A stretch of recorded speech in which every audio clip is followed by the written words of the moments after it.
Single dad waiter. Deliberately spilled coffee on a CEO. She froze when she found out why. The diner was a relic. Its checkered floor scuffed from years of hurried footsteps, its air thick with the scent of grease and coffee. At 7:32 a.m., the breakfast rush was in full swing, and Daniel Harper moved like a man balancing on a tightrope. His apron was stained, his dark hair slightly mussed, but his smile never faltered as he weaved between tables, balancing trays and refilling mugs. A single dad at 32, Daniel was the kind of waiter who remembered your order before you did, who slipped an extra pancake to kids with shy smiles. But today his hands trembled as he poured coffee for table 9, where Eleanor Grayson sat, impeccable in her tailored suit, her eyes glued to her phone. She was the CEO of Grayson Enterprises, a titan in the corporate world, known for her razor-sharp decisions and icy demeanor. Daniel's heart raced as he tilted the coffee pot just enough to send a stream of hot liquid splashing across her pristine blazer. The diner went silent. Eleanor froze, her eyes wide with shock, and Daniel, with a shaky breath, whispered, "I'm so sorry, ma'am." Eleanor's first instinct was fury. The coffee soaked through her jacket, staining the silk blouse beneath. She stood, her voice low but cutting. "Do you have any idea what you've done?" The other patrons stared, some with sympathy for Daniel, others with curiosity. Daniel, pale and stammering, grabbed a rag and offered it to her. "It was an accident, I swear. Let me get you some napkins." But his eyes darted to the side toward the back of the diner, where a small girl with pigtails sat alone at the counter, coloring on a paper placemat. Eleanor followed his gaze, her anger faltering for a split second. Something about the way Daniel's hand shook, the way he kept glancing at the girl, made her pause. She was used to incompetence, but this felt different. "Clean this up," she snapped, but her tone lacked its usual venom. She sat back down, watching as Daniel scrambled to mop up the mess, his apologies tumbling over each other. Daniel's life hadn't always been this way. 5 years ago, he'd been a graphic designer with a promising career, a wife and a newborn daughter, Lily. But when his wife left, taking their savings and leaving him with a toddler and a mountain of debt, Daniel traded his sketchpad for an apron. The diner job barely covered rent, let alone Lily's medical bills. She had a heart condition, one that required a surgery they couldn't afford. Every extra dollar went into a jar under his bed, but it was never enough.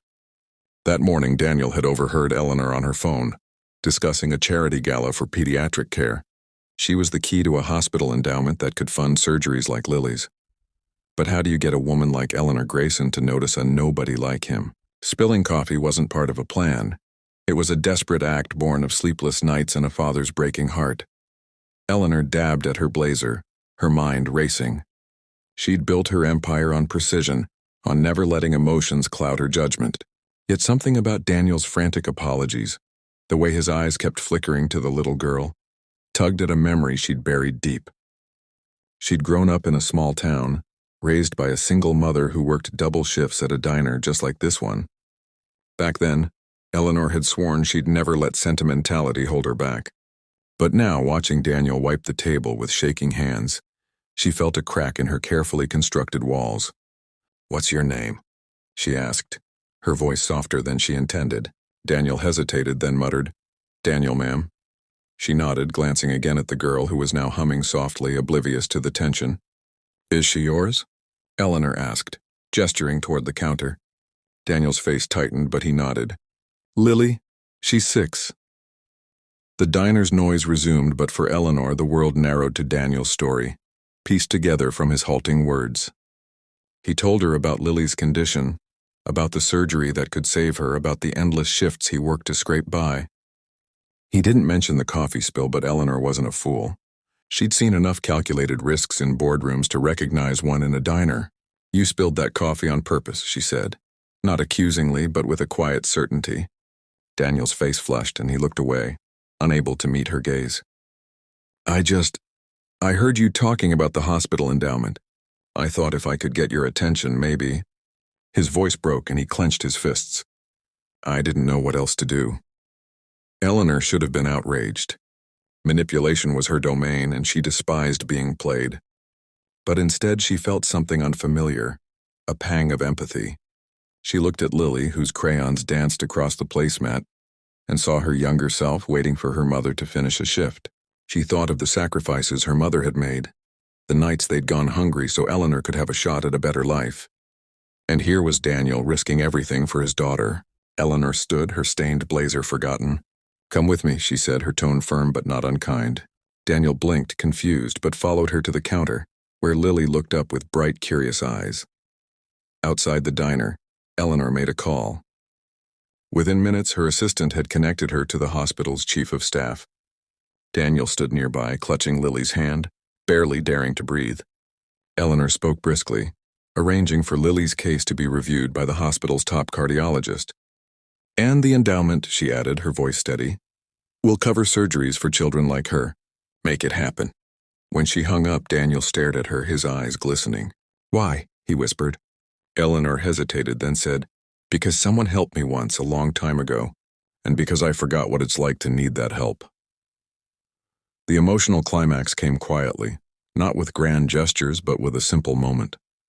Lily, sensing the shift in the air, tugged at Eleanor's sleeve and handed her a crumpled drawing, a heart with two stick figures holding hands.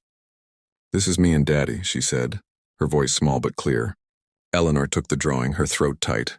For the first time in years, she felt the weight of her own heart, not as a CEO, but as a human being. She knelt down, meeting Lily's eyes. "You're a brave girl," she said, and Lily beamed, unaware of the miracle unfolding.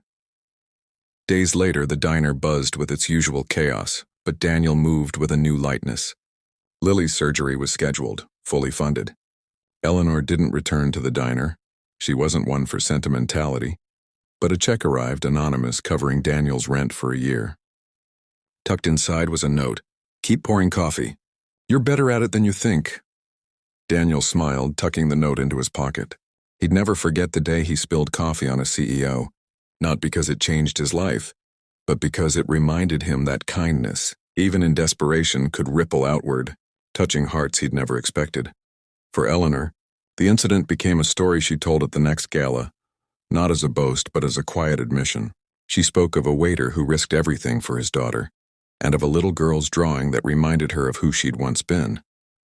The audience listened, moved, and the endowment grew, saving more lives than she'd ever imagined. In a world often cold and calculated, Daniel's act of reckless hope had sparked something rare, a reminder that humanity's greatest strength lies in its capacity for compassion. And in that diner, on an ordinary morning, a single spilled cup of coffee became a testament to the power of a father's love and the unexpected grace it could inspire.